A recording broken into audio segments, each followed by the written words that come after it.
нападнала отряда на хана от засада. Владетелят извадил сабята си и започнал да ги сече. Най-приближените му, боилите и личната охрана заставали между налитащата орда и владетеля. Благородниците падали един по един. Всеки се опитвал да спаси хана. Другите отряди видели какво става и в галоп препуснали към мястото на засадата. Но вече било късно. Владетелят повалил много врагове, но бил тежко ранен и не доживял до утрото.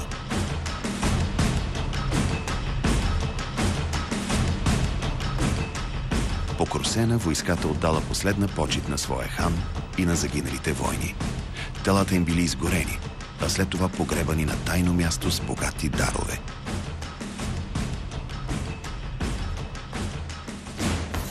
Тези дарове бе открил археологът Гринченко през 1930 година.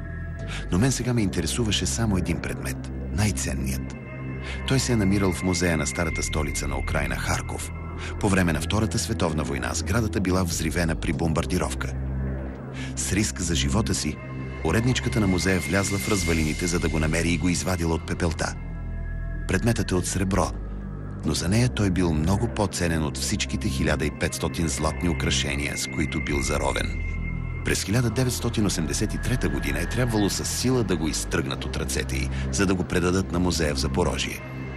Сега се пази тук, в подземията на този музей. Не бях сигурен дали въобще ще ми го покажат, дори през витрина.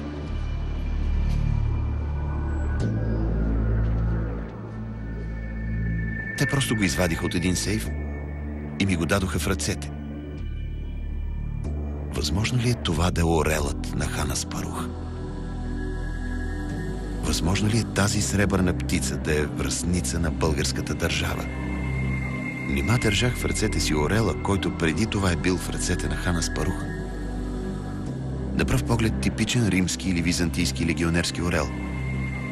Той е бил талисманът и символът на легиона и е бил носен пред войниците в битка. Най-вероятно е стоял на върха на пика, а под него е имало табела с името на легиона. Малко над килограм чисто сребро. Дължина 21 см, височина 13,2. Орелът се бори с змия, вероятно като символ на борбата на духовното с материалното. На опашката има надпис, който не се чете, защото е силно обгорял. На гърба има 12 пъпки, чиято символика не е ясна на специалистите. На пръв поглед, просто много ценен античен предмет. Но има 3 неща, които го правят безценен за нас. Първо, че е намерен като част от прабългарско съкровище. Второ, на крилото на орела има щемпел с трилистник. Много историци смятат, че това е династическият знак на владетелския род Дуло, от който са първите ни ханове. Същият го има и на някои от предметите от съкровището на хан Кубрат. И трето, на гърдите на орела има монограм.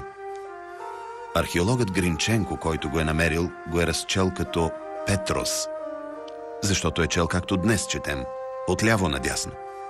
Но ако четеш от дясно наляво, както са писани много от прабългарските рунически надписи, името, което се разчита е Еспор. Аспарух. Монограмът Еспор много напомня за монограмите на пръстените на хан Кубрат, бащата на Аспарух.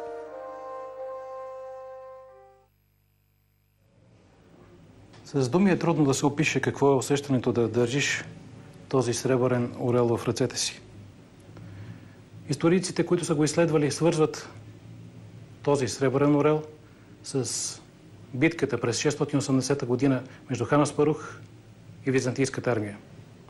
Те смятат, че този знак, този символ е бил пленен от българите при войната с Византия и че тази сребърна птица е на годините на България.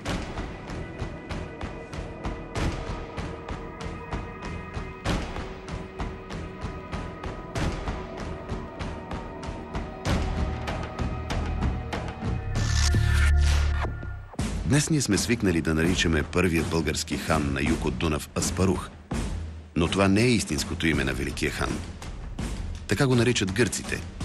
Арменците го изписват Аспархрук, а в българските средновековни летописи той е назован Испор, Есперих, Есперерих или Исперих. Името му най-вероятно е от ирански произход и означава бял конник. Сега село Вознесенка, където е намерено съкровището, е квартал на град Запорожие. Намирало се в района на тази улица. А мястото на погребението е близо до телевизионната кула на града. Местните българи се опитвали да сложат на мястото паметник на хан Аспарух, но властите го преместили в двора на музея. Дали вече знаем къде е загинал хан Аспарух? Това ли е мястото, където е погребан с най-преданите си войни, които, охранявайки го, са паднали в боя заедно със своя хан? Ако това наистина е орелът на хан Аспарух, най-вероятно пленен при победата му над византийците през 680 година, това ще бъде най-святата ни реликва заедно с Мадърския конник. От тук нататък думата имат българските учени. Ако те успеят да проучат орела и цялото съкровище, пръснато из украинските музеи, ще имаме още едно свято място за българите.